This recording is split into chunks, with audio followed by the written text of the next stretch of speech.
Hello friends, smart science study में आपका स्वागत है। हमने पहले कोशिका के बारे में अध्ययन कर लिया था। कोशिका की खोज किसने की थी, कोशिका का सिद्धांत किसने दिया, और सबसे छोटी कोशिका कौन सी और सबसे बड़ी कोशिका कौन सी और सबसे लंबी कौन सी है, इसके बारे में हमने अध्ययन कर दिया था पिछले क्लास में। हम अब कोशिका के प्रकार पढ़ेंगे। कोशिका कितने प्रकार की होती हैं। हाँ, तो देखते हैं कि कोशिका दो प्रकार की होती है, प्रोकैरियोटिक और यूकैरियोटिक। प्रोकैरियोटिक क्या होती है और यूकैरियोटिक कोशिका क्या होती है, इसके बारे में हम अध्ययन करेंगे। हाँ, देखते हैं। सब पहले ध्यान से वीडियो को देखिए।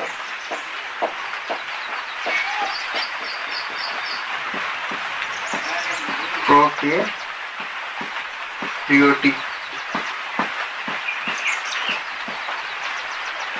कोशिका। हम प्रोकैरियोटिक कोशिका के बारे में पढ़ेंगे कि प्रोकैरियोटिक कोशिका क्या होती है।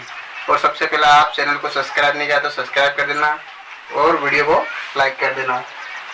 हाँ, देखते हैं प्रोकैरियोटिक कोशिका और यूकैरियोटिक कोशिका। यूकैरियोटिक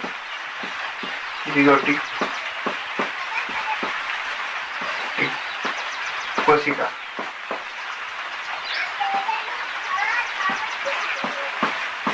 यूकैरियोटिक कोशिका, इनके मध्य दोनों में क्या अंतर है, इसके बारे में हम अध्ययन करेंगे। दोनों कोशिकाओं में क्या पाया जाता है और क्या नहीं पाया जाता।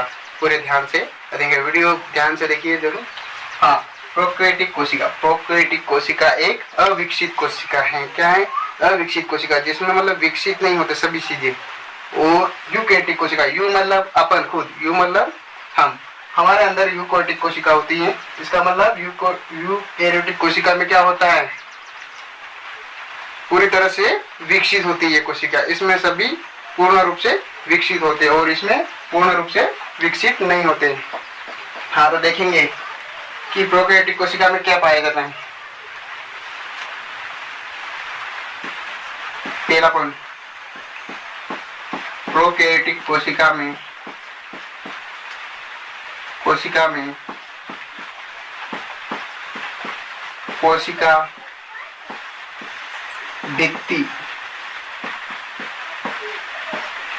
प्रोकैरियोटिक कोशिका में कोशिका भित्ति पतली होती है। क्या होती है? प्रोकैरियोटिक कोशिका में कोशिका भित्ति पतली होती है। कोशिका भित्ति पतली होती है।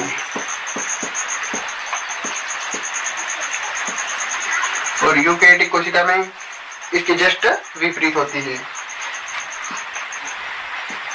यूकैरियोटिक कोशिका में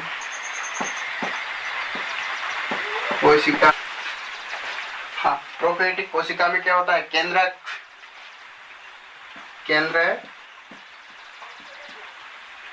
अनुपस्थित होता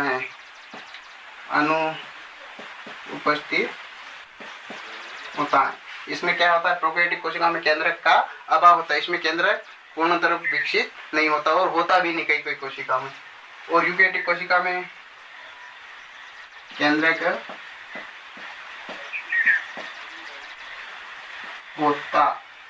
उपस्थित होता है। केंद्रक उपस्थित होता है। केंद्रक क्या है? उपस्थित होता है। यूकैरियोटिक कोशिका में केंद्रक उपस्थित होता है। तीसरा पॉइंट, प्रोकैरियोटिक कोशिका में कोशिकांग, माइटोकॉन्ड्रिया, गोल्गी, लाइसोसोम, लवक इत्यादि नहीं पाए जाते हैं। प्रोकैरियोटिक कोशिका में क्या होता है, लाइसोसोम, माइटोकॉन्ड्रिया, गोल्गी, अंतःप्रदेश जालिका, ये सब चीजें नहीं पाई जाती हैं। हाँ, तीसरा पॉइंट लिखना है, प्रोकैरियोटिक कोशिका में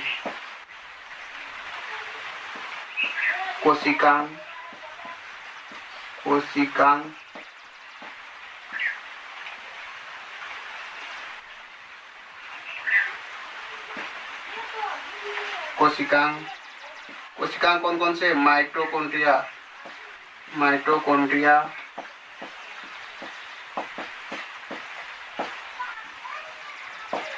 लाइसोसोम,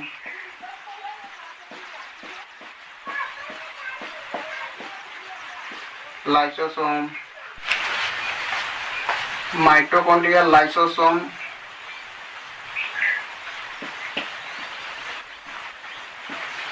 गोल्जी का लवक क्या होते हैं?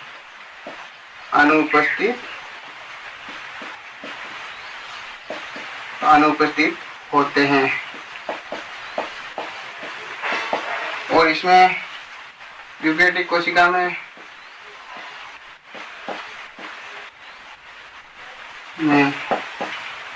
माइटोकॉन्ड्रिया,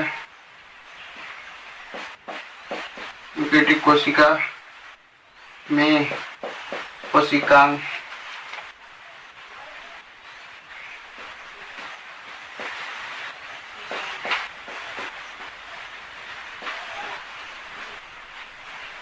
माइटोकॉन्ड्रिया, लाइसोसोम,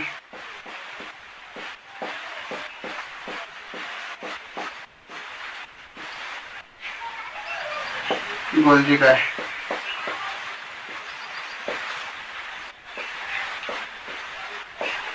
का लवक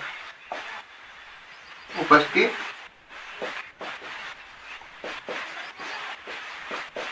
होते हैं।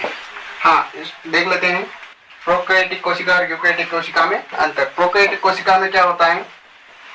कोशिका भित्ति पतली होती। प्रोकैरियोटिक कोशिका में क्या होता है? कोशिका भित्ति पतली होती और यूकेरियोटिक कोशिका में कोशिका भित्ति मोटी होती, जिसका आकार बड़ा होता है। यूकेरियोटिक कोशिका में कोशिका भित्ति कैसी होती? मोटी होती। नॉट जंतु कोशिकाओं में कोशिका भित्ति नहीं पाई जाती।